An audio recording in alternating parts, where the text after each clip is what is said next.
அருணையின் பெருமகனே எங்கள் அண்ணாமலை சிவனே,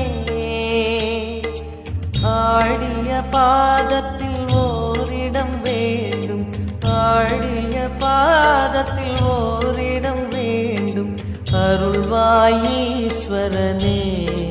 அன்பே அருணாச்சல சிவனே.